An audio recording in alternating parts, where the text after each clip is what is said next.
You're the professor at Bard College, broadcaster, speaker on international affairs and American foreign policy. And author of The Definitive History of Rum and Yes. Tequila, hence the research material behind me here. Yeah, you're gonna be dipping into that as we chat. No. I'm actually very good. I don't, unless there's a sort of serious funeral or wedding, I never drink during the day. I wait until the evening and then I make up for it. What should we chat about? Talk about your books. There's about 9 of them. Well, books, there's all sorts. There's Liverpool, there's the Labour Party, there's the world. Yeah. Where should we go? It's all going to hell in a handbasket. You pick which handbasket's full. Let's talk about Liverpool. You mentioned that about the local councillors getting barred from becoming into office. Yeah, I mean, I'm convinced that Keir Starmer's acolytes, I think he's a bit stupid. I don't think he realizes what's happening, but the people behind him are toxic and really want the Labour Party to lose. If it's in any way socialist or left wing, they'd rather get it defeated. Yeah. What they've done, it's got resonance for me. I was in Liverpool during the militant era, and I was one of the first who said that Terry Hatton owed more to Al Capone than Lev Bronstein for his politics, and put this in print as well. And I was one of the Liverpool Labour left who actually stood up against militant. And it wasn't always because of their policies, it was because of what they did, which was they became a cabal which took over the party that wouldn't listen to people. Like when they fired the whole council workforce, they didn't listen to anyone. They knew best, always knew best. And when Neil Kinnock and the Labour Party got rid of them, they did it because of that, because of their conspiratorial and undemocratic methods. It wasn't on policies, because their policies, actually militants' policies weren't that left wing. There were many people in the Labour Party which were much further left. Their attitudes on loads of things, whether it's gays or the Middle East, was actually pretty reactionary. But they managed to get themselves set up as the epitome of leftness. And people went along with them. But then when it came to the expulsions, there were trials. They were allowed to give evidence. They were allowed to appeal. And now we've got a situation where Starmer is sitting there, and the first inkling that people have got, even under suspicion, is when they get a notice saying they're expelled or suspended. I know loads of people who've been suspended. And then you look at the issues on which they're being suspended.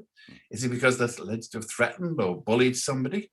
No, they've suggested that Israel actually is breaking international law, which the United Nations says, which the government says. They're occupying territories illegally. That makes you anti-Semitic.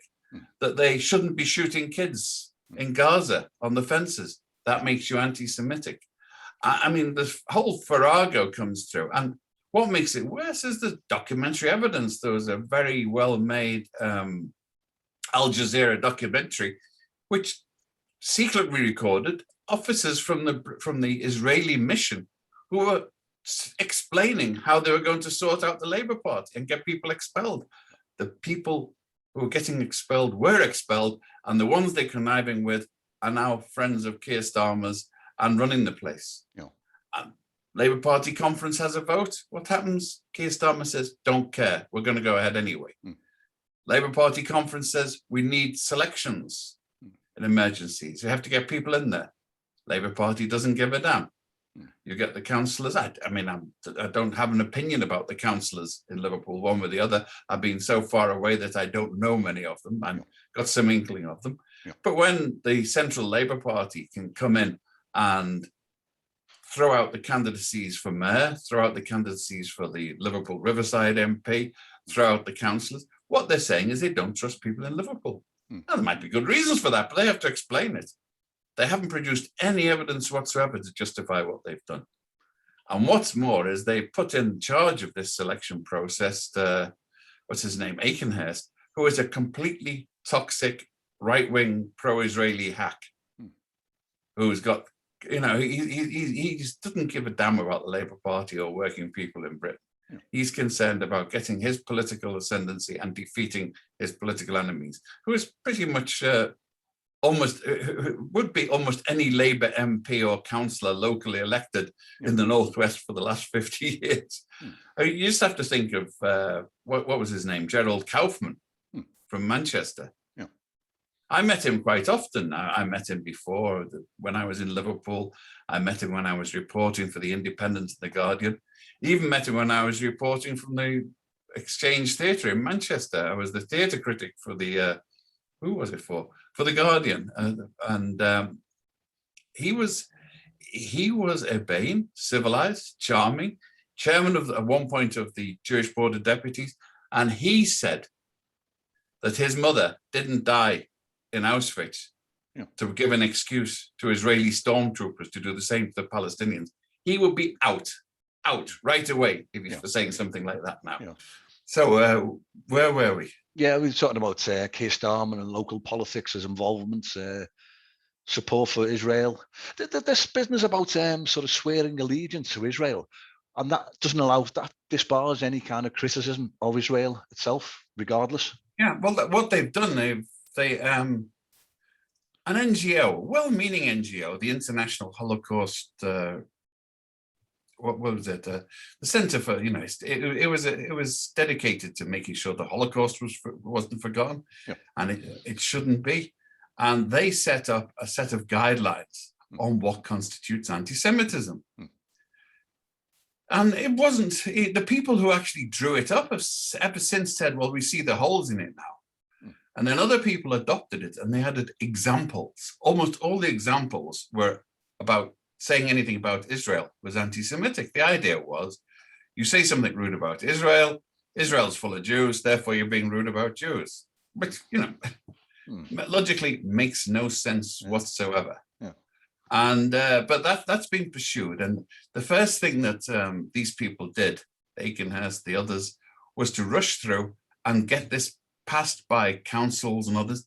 And you know how this works. Nobody's going to say, you're going to say yes. I mean, so I believe in anti-Semitism. I oppose attempts to stop anti-Semitism.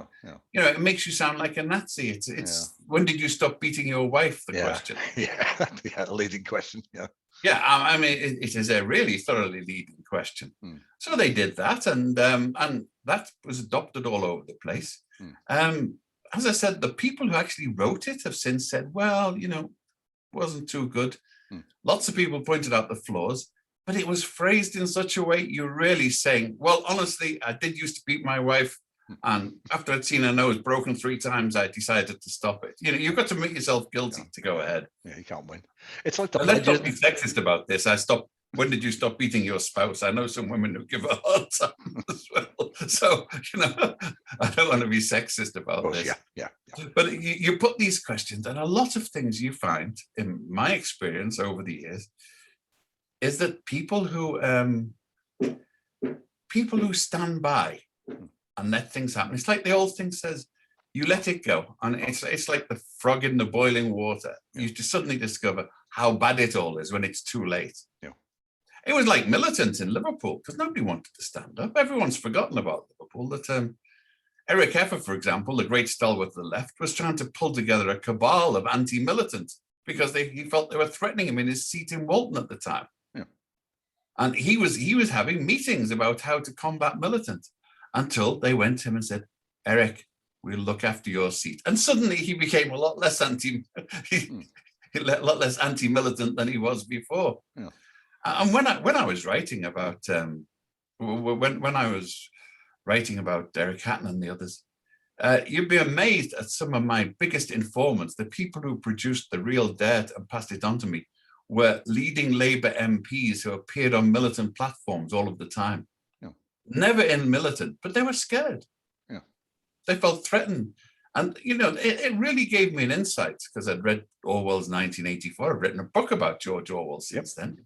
But the way that people can be intimidated, it doesn't mean you've got to be taken out and beaten up with a rubber truncheon. It doesn't mean to say that you have to be, threatened with jail or thrown out. But you get an awful lot of people putting moral pressure on you. It's really easy to go along. And, I felt completely out on a limb for many years when we were doing this, because also, it seemed to me we have these traditions on the left of, you don't betray your comrades, etc., etc. Yeah. But then I discovered these people had no compunction whatsoever about sticking the knife in your back if they disagreed with you. Yeah. If you were in the wrong faction in Liverpool, they would throw you out the door in no time at all. They would work against you.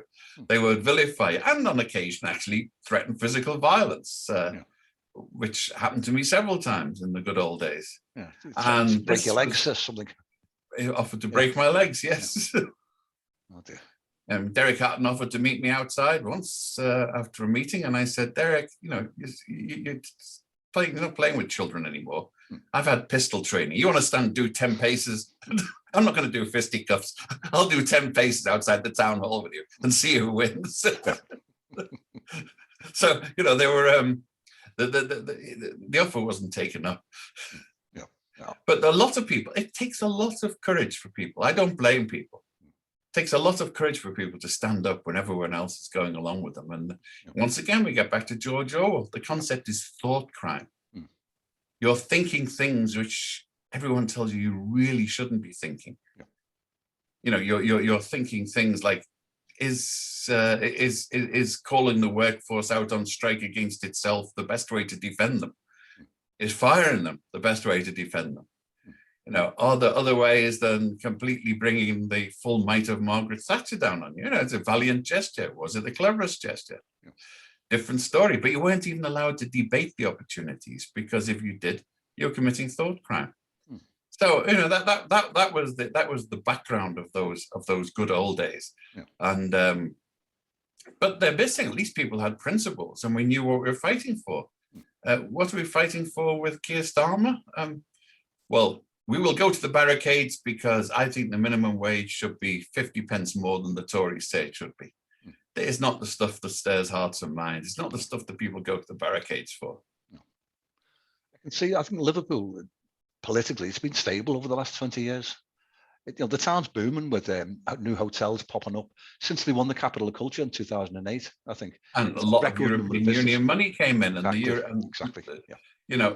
Once again, Liverpool has always put us left wing, and a lot of hard left still work on the old line that to be pro-European Union made you a right winger automatically. I even know where it came from, because in the good old days, remember, the Soviet Union didn't want the European Union.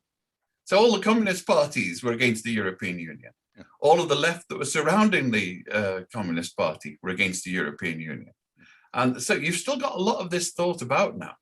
I still don't think the European Union is exactly a forward-looking socialist enterprise, but it's a lot better than the alternative. And I was on the national executive of the Rail Workers Union when Margaret Thatcher came in, and we saw time and time again where we were being protected by the capitalist European Union legislation against the so-called, against the socialist Margaret Thatcher and British laws. Yeah, she wanted the market decline. The European Union protected workers' rights in Britain at the time, where Margaret Thatcher would have had them gone. Yeah. And in fact, one of the biggest signs of the mess up from Tony Blair was he supported the European Union, but he negotiated exemptions for almost everything that empowered workers, for almost anything that said that they had to be workers' directors on boards, or that the companies had to be fully transparent about their books, that they had to let the workers know how much they were making. Yeah. Tony Blair managed to veto all of that and pull Europe out, the British out of it, which shows that when they wanted to, the British government could exempt European Union legislation it didn't want. But it was very selective about which they thought. If there had been straight bananas, they could have got an exemption for curved bananas from Britain. Yeah. I know it's ridiculous because it wasn't even a question. It was never even an issue that was raised. Yeah. But almost anything they want an exemption from. Everyone else managed to get one. But Britain never, the British government successively was concentrating on getting exemptions, stopping workers' rights, and boosting directors' rights. For all his faults, Tony Blair, first of all, he had some charisma to begin with. True. It's like a wooden. Yeah, I mean, this guy makes Charlie Drake look like a hero. I'm not showing my age there. I mean, you know, he really is a waste of space on every level. He couldn't call a crowd of kids to an ice cream van, never mind assemble the masses. And in every way, he doesn't have the chops for it, whichever side. And these things count as well, by the way. I mean, a lot of people I know in Liverpool even voted for Margaret Thatcher, not because they agreed with her, but because they thought she had the strength of character to do what she said she was going to do. And this is an aspect that people don't take account of. It's not always ideology. Yeah. It is this issue of character, strength of character, and what people will do and won't do. And, you know, people will support someone who thinks they can act.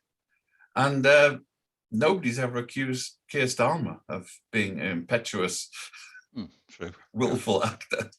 He's not the greatest orator. I know his timing just doesn't seem right. I was watching his speech at the conference, and it just looked that there was an edge missing somewhere.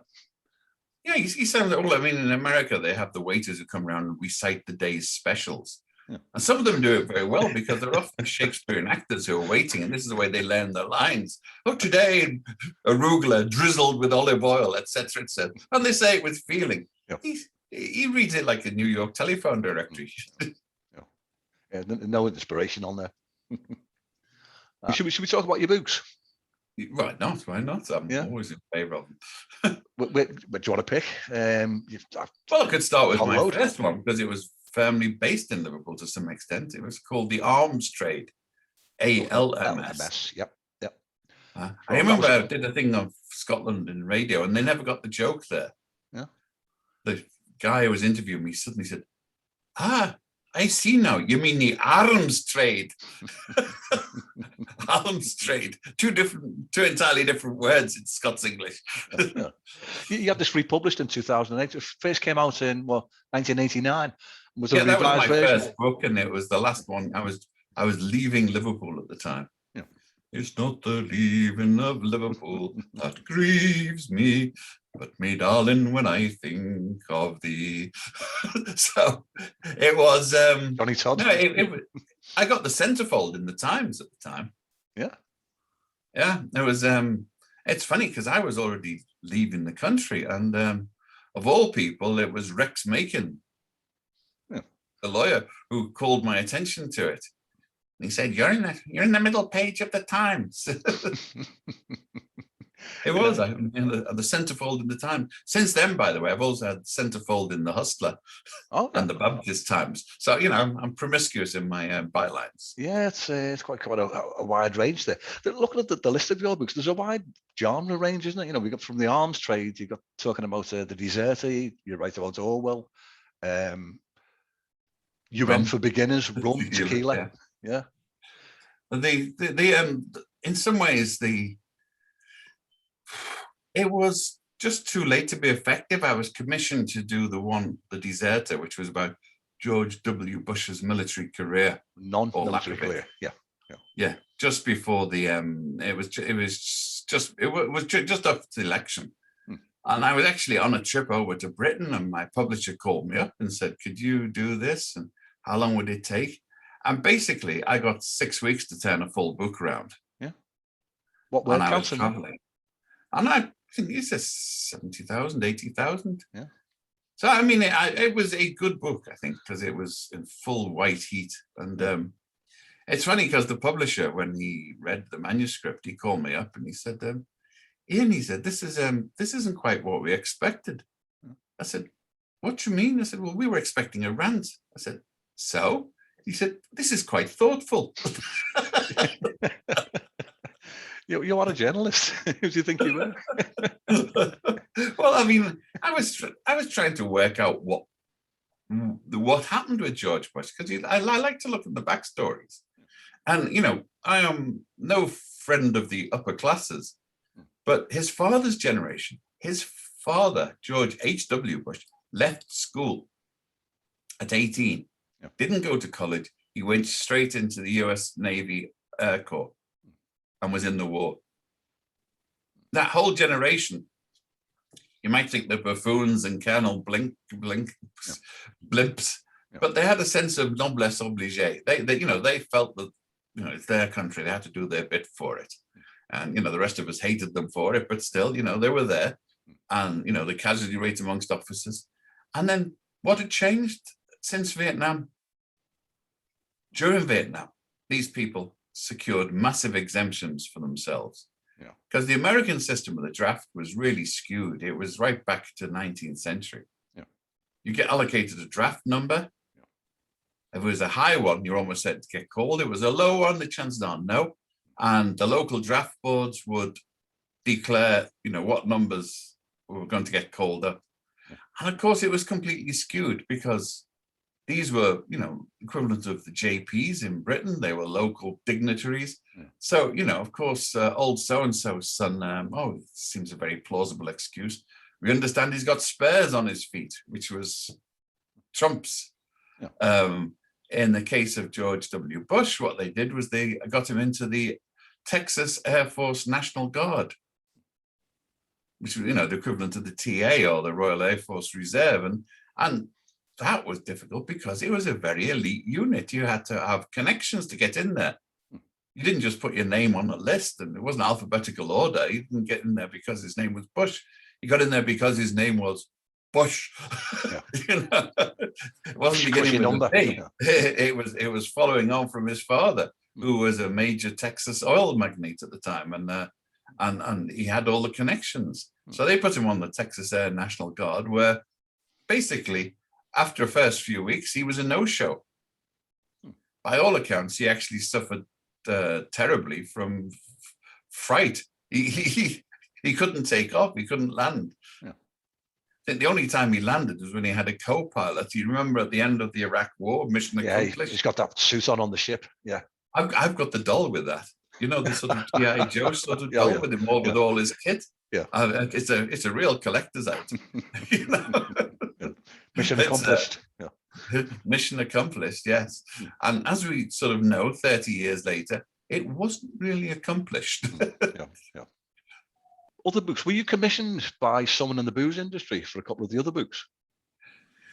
The rum book was something I was interested in because I'd done a lot on the Caribbean and on tourism.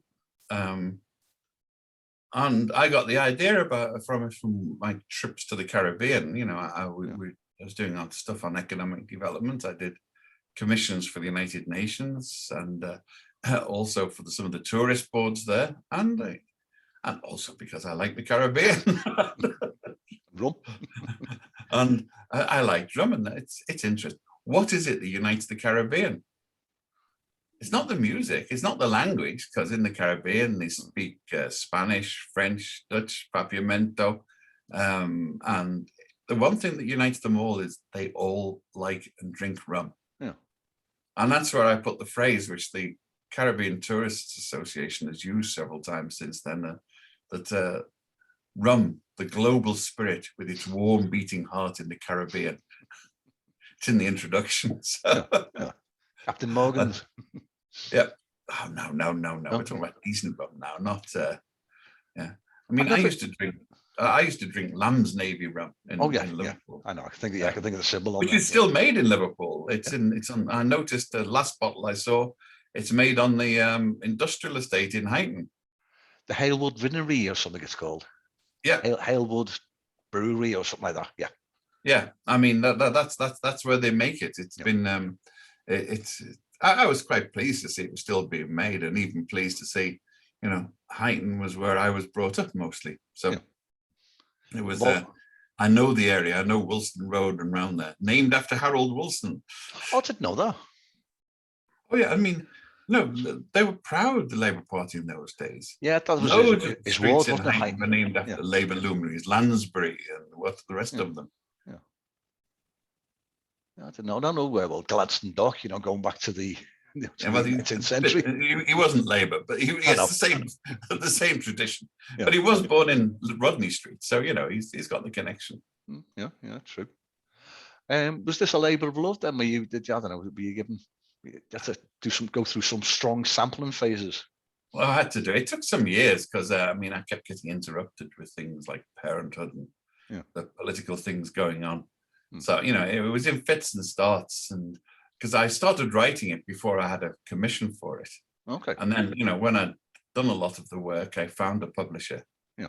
who was interested, and we did it and launched it. And, it meant that I had to go to lots of distilleries in the Caribbean, had to go to lots of rum festivals. Oh, And it brilliant. has its fringe benefits. I'm a judge at rum competitions internationally. Oh, brilliant. Yeah. And you're not supposed, it's like wine tasting. You're supposed to spit it out. Oh, but yeah. It's a waste, no? with rum, you can't really tell how it works until it hits the liver. So it's a bit of a cheat to spit it out. There's one in Liverpool this Friday. I got an invitation earlier. There's a gin and rum festival in the crypts in the new cathedral down in the cellars there. It's a big thing now. Gin, the specialized gins making now. I know I've got friends who make gin, but I mean, it's in the crypt. It's the Holy Spirit. All in favor of it. But I mean, rum and gin are poles apart, because gin's, rum is a sort of fully throated raw liquor that sort of hits you in the palate. It can be very subtle. I mean, that's one of the things I discovered in the Caribbean, was this. Some of the rums were, equal to single malt scotches, which I'm rather fond of, or cognacs. And since then, I've been a bit promiscuous. Almost any spirit in a storm. It was a staple for the British Navy, wasn't it? The daily ration of rum. The grog, yeah. I mean, it was up till 1970. I forget what was it. In fact, recently they had the anniversary. They call it Black Tot Day. Oh yeah. Oh. And a friend of mine discovered a warehouse. They had a load of jars of rum. Yeah. Because before it was dispensed, rum ages in barrels. Yeah. But if you put it in those big stoneware jars, which is what they did before dispensing it to the army and the navy, it sort of freezes it in a sense. It means it doesn't develop. It doesn't. It does actually develop. It ages. It's but it otherwise, if you keep a rum or any spirit in a barrel for 50 years, at the end of 50 years, it's going to pretty much taste like barrel. It's going to be oak. Yeah. I've had some, over oaked rums, and it really is.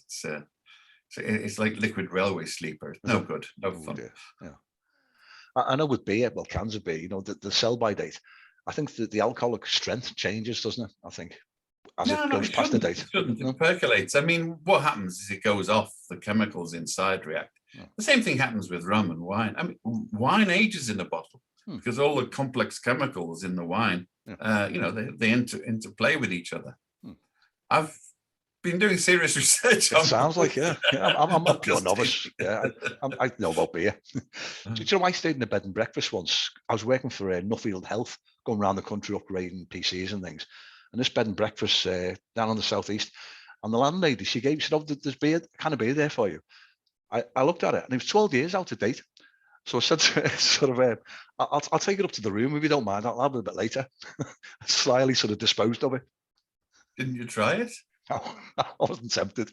I had another six pack in my suitcase. What happened to the spirit of adventure? I got a thing. A friend of mine. I call him a friend. He hasn't spoken to me for a long time. He's Republican. Oh. He has 3 founding fathers of the United States in his ancestry, and the family had fallen on hard times. They only had 3 mansions left in upstate New York. On the houses. So he invited us to stay at one, and we were. He went down to the cellar. He said, "I wonder what this is." And I looked, and it was a bottle of from the American Spirits Company.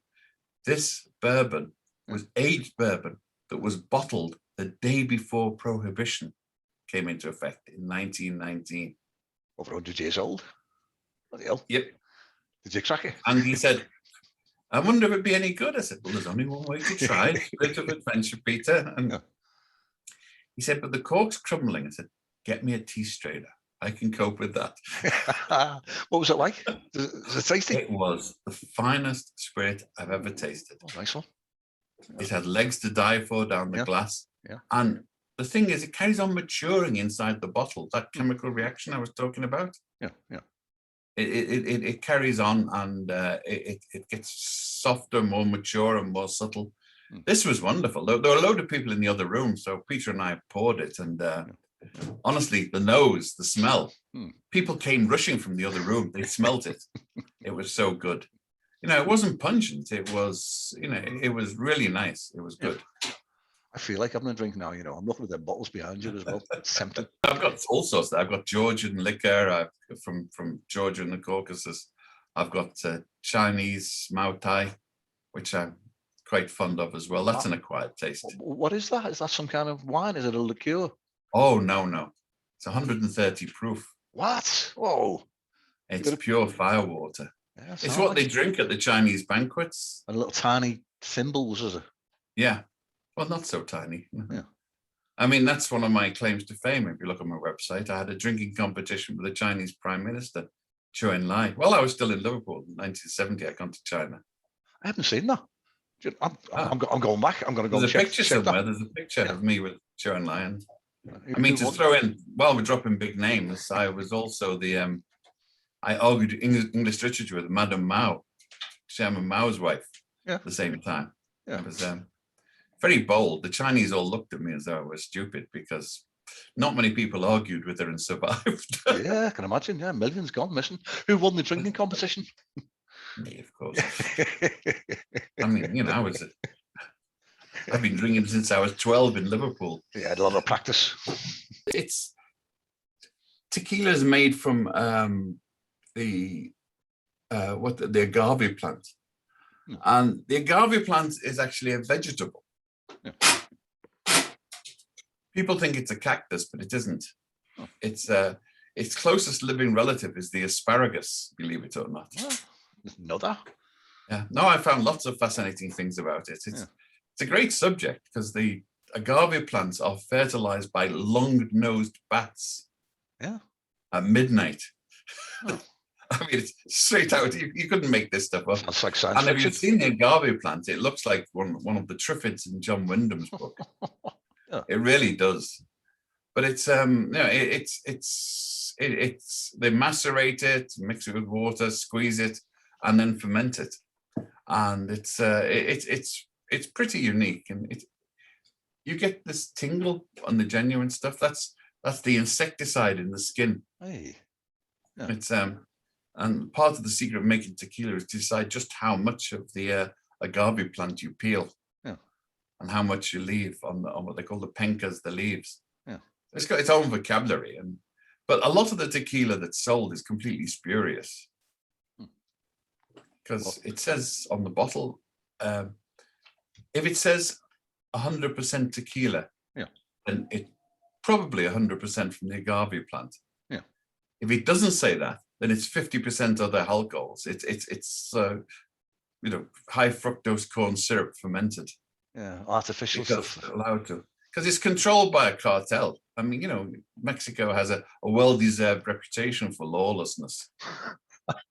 And no, when I was there was several. I think Patron, they cancelled my visit to their distillery because of bandit activity. Yeah, they didn't want to be responsible for paying the ransom if I got taken. Oh dear. Yeah. The Mexicans, not very efficient. No one would take me for ransom if they knew how much money I wouldn't get. Publicity for them, though. Yeah. What's this business about the worm in the bottle of tequila? Is it a worm? Not some tequila. Kind of some bug? Not tequila. Not tequila. What is that? That's mezcal. Is that on the same? If it's got a worm, it's con gusano. Yeah. Some has it. A friend of mine, in fact, has a distillery there, and he makes mezcal, scorpion mezcal, because worms are for wimps. Oh dear. A real scorpion in each bottle. Some kind of bite in the taste. No, you can't taste it at all. Yeah. In fact, he has a jar full of scorpions. He pays the local kids to collect the scorpions for him. Yeah. And it smells fishy, in fact. Huh? It's great. But they don't add anything to the taste of the liquor. But, like he says, it's sexy scorpion vodka. That's a great way to go for the scorpion, isn't it? Yeah. Oh. No, but mezcal is different. Actually, all the stuff made from agave is mezcal. Yeah. But what they've done is they've got the trademark application in, So the tequila makers, who are politically connected in Mexico City, decided that to be tequila, it has to be made in the state of in Guadalajara, near Guadalajara in Jalisco, out of 100% blue Weber, one particular type of agave. And they really painted themselves into a corner because they said it has to be this very specific one type. Yeah. And this means it's like the Irish potato famine. Oh, that fails, If anything goes wrong, it goes wrong. Yeah. So somewhere in Mexico is a worm waiting to start chomping through 700 million agave plants, and it'll come out the other end when they've all gone. And they're continually on the lookout for it, but they've locked themselves into, they've painted themselves into a corner. Yeah. Investigation into champagne. Are you on the, like the wine side, or have you got anything lined up for that, for like another sort of flavor of booze that you can write about? Actually, I've researched champagne as well, mostly drinking it by the gallon. Celebrating things. I'm a champagne socialist. Nothing's too good for the workers. I've always said this. I don't believe in this, horny-handed spoil stuff. Yeah. Those bastards have been keeping that champagne from us for years. Champagne, and Charlie. fact, the Soviet champagne, they sold the patents for the guy who developed Sovietskaya champagne in Georgia, a mass production of champagne. So the bubbles were put in before it was bottled. And this was because Stalin, for all of his faults, thought that champagne was for the workers as well, and they wanted to make lots of it. Yeah. So they put the champagne, they got the champagne together, and they sold the technology to the French. Huh? Didn't know that. So they could make it on an industrial scale as well. Yeah. But champagne is an interesting drink. I like it. We champagne socialists. It's projects you can think of, reminiscences of the past as I.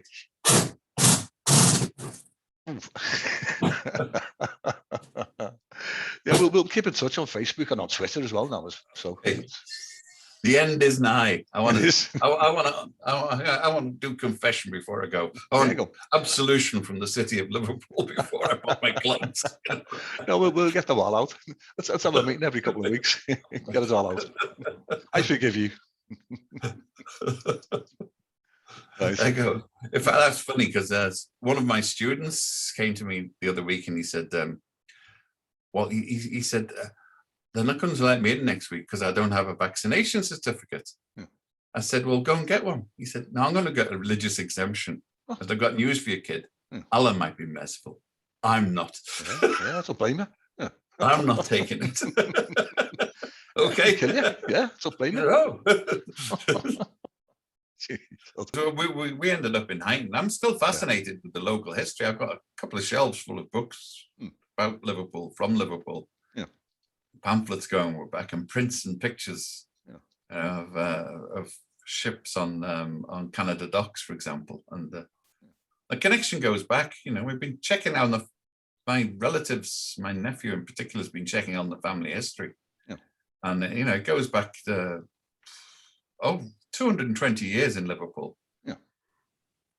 Apparently one of my great-grandparents was one of the first coppers in Liverpool, but I tried to keep that quiet. It could ruin a guy's reputation. Black sheep of the family. Having a copper's ancestry. Definitely, yeah. What does he know? Used to live on Lodge Lane. We got the address, everything there. Yeah. And my sister's just checked recently, and an awful lot of them are still there. They're parked up in the graveyard next to Sefton General Hospital. Oh yeah. I don't know whether they're marked graves or not. There's probably some unmarked graves, but a lot of them are. There's they're way back. They're going in there. That's huge. That cemetery. It is. Yeah. Okay, well, don't forget to edit out the. I'm going to. Dentist drill.